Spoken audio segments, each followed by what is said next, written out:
As Colorado's legislators discuss a bill that would increase criminal penalties for distributing, dealing fentanyl, harm reduction advocates say the criminalization part of it is a distraction from real solutions.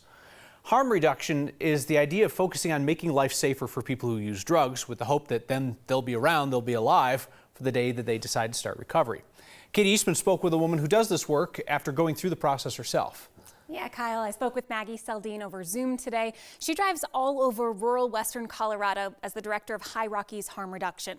Fentanyl is a huge issue in those communities too, but they don't have as many resources. She says people have to drive an hour and a half one way to get to a methadone clinic. But she is working to increase different types of compassionate peer support, something she believes is more effective than criminalization.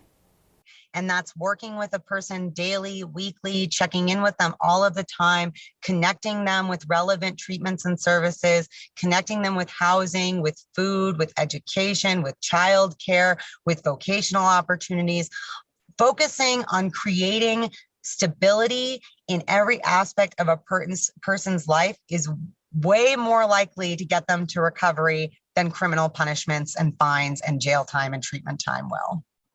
Maggie says she knows this firsthand. She told me when she was a drug and alcohol user, if her drug dealer went to jail, she'd just find another. If she was ticketed, she would feel more resentment towards systems that were trying to help.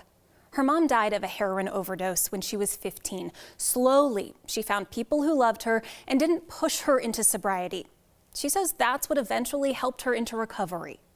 I promote harm reduction as a pathway to recovery because it's what saved my life, and I didn't even know that at the time, and I think that's actually very common for a lot of people. The idea of quitting everything all at once is very difficult to look at your life and say, I have to change everything about who I am and everything I'm doing is hard for anyone.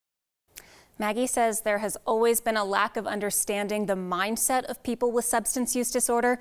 She knows it's difficult, Kyle, because that mind, it's not a rational one. And perhaps something that folks can't even comprehend if they have never been through the throes of addiction or love somebody close to them who's been down that road. Exactly. And Maggie said ultimately she realized what she was dealing with was a lot of mental health issues. So she says substance use disorder is a symptom of other behavioral health issues, not the cause. And she wants people to focus on that. Appreciate you bringing us her perspective. Katie, thank you.